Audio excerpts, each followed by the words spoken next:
Hola a todos, ¿cómo están? La idea del encuentro de hoy es primero un poco conocernos vía audio y video y presentar algunas cuestiones generales que tienen que ver con la materia y que por ahí, en la medida en que hemos ido avanzando en las actividades propuestas, no hemos podido dilucidar de una manera un poco más clara. Bueno, para los que no me vieron nunca, yo soy Diego, soy el profe de Filociencias 2 y la idea de hoy es un poco trabajar con los tres autores que hemos visto. Por un lado, Pardo y Palma, por otro lado, Wallerstein y por otro lado, Klimovsky e Hidalgo. Bueno, obviamente son más autores.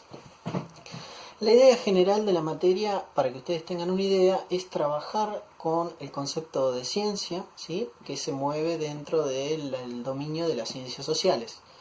Ustedes en Filociencia 1 habrán trabajado, por supuesto, con el profesor Altamira, conceptos generales sobre la epistemología de las ciencias y más vinculada a las ciencias naturales. Lo que nosotros vamos a trabajar con los autores y los contenidos está vinculado a las ciencias sociales. Algunas de las ideas que ustedes ya vieron en los textos obviamente también están trabajadas en Filociencias 1 y me gustaría también que en la devolución a este video haya un poquito de eso.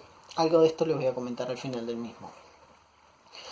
Por un lado, lo que hemos visto es que no podemos trabajar el concepto de ciencia sin tener en cuenta la contextualización de ese concepto, ¿sí? Es un poco lo que trabajan Klimovsky e Hidalgo. Para hablar de ciencias no solo podemos pensar en qué es lo que dicen las ciencias, que es la ciencia, y viceversa, sino que también debemos de alguna manera tener en cuenta en qué contexto se produce el conocimiento científico. Y ahí nosotros trabajamos con tres contextos básicos, ¿sí? Uno es el contexto de descubrimiento, otro es el contexto de justificación y otro es el contexto de aplicación.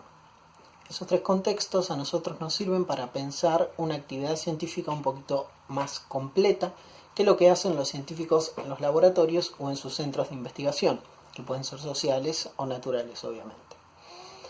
A partir de esos tres contextos, como ustedes vieron en el texto, podemos pensar que la ciencia no es un producto por fuera de nuestras instituciones sociales, y mucho menos pensar que la aplicación de ese conocimiento científico no acarrea consecuencias.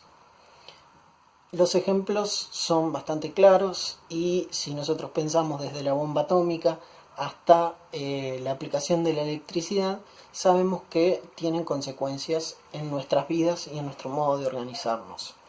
Por supuesto que una tecnología de carácter social, como puede ser la administración de los centros de salud, y más en este caso de pandemia en el que estamos actualmente, son otros modos de aplicar las tecnologías y vinculados específicamente al área de ciencias sociales. Ahora bien, pensando en otro autor, como Pardo y Palma, podemos decir que ese concepto de ciencia ha cambiado a lo largo de la historia. Y ahí hay un concepto que es muy importante, que es el de epocalidad. ¿Qué quiere decir esto? Quiere decir que a lo largo de la historia, ¿sí?, el concepto de ciencia y de conocimiento científico o conocimiento especializado y técnico, si pensamos en algunas áreas de la filosofía, ha cambiado. Y esos cambios son muy importantes. Fíjense que estos autores mencionan, ¿sí?, o hacen referencia a diferentes paradigmas. Seguramente ustedes han trabajado la idea de paradigma con el autor Kuhn en Filosofía de las Ciencias 1.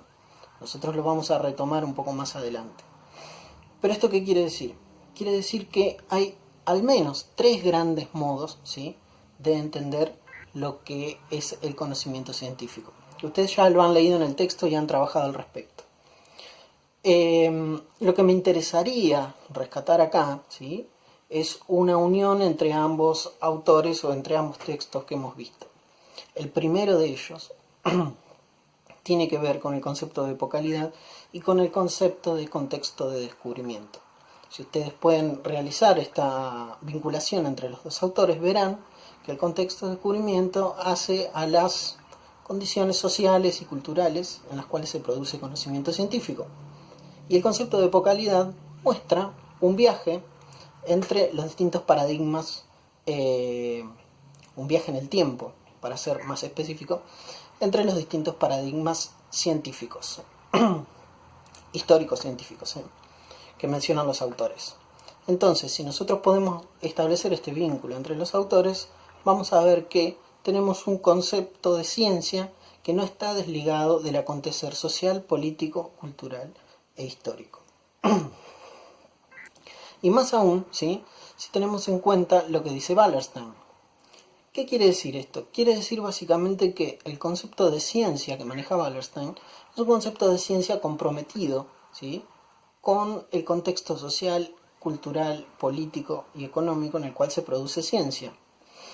Es decir, si nosotros pensáramos a la ciencia solamente dentro de un solo contexto, que es, según el autor Klimovsky y según la autora Hidalgo, el contexto de justificación, que es en donde se valida el conocimiento científico, en donde los científicos se dan sus propias reglas para avanzar en el conocimiento, solamente tendríamos una mirada cientificista del mundo.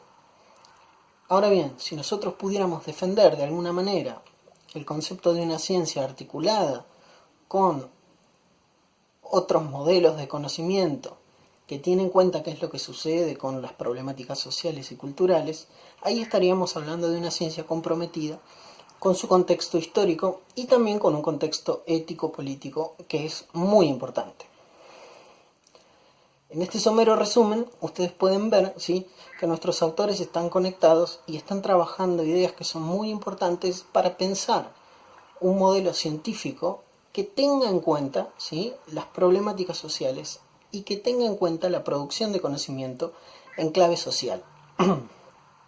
Lo que me gustaría para el encuentro de hoy es que ustedes puedan de alguna u otra manera responder a este video que yo les mando con observaciones sobre vinculaciones entre los tres autores que hemos visto. Entonces, lo que me gustaría es que lo que ustedes hagan es mandar una respuesta, ¿sí?, si pueden en formato video, así les conozco las caras, algunos seguramente ya los conozco, respondiendo a qué vinculaciones pueden encontrar en los tres textos que hemos visto hasta ahora. Bueno, les mando un saludo y cualquier cosa que necesiten pueden escribirme por privado.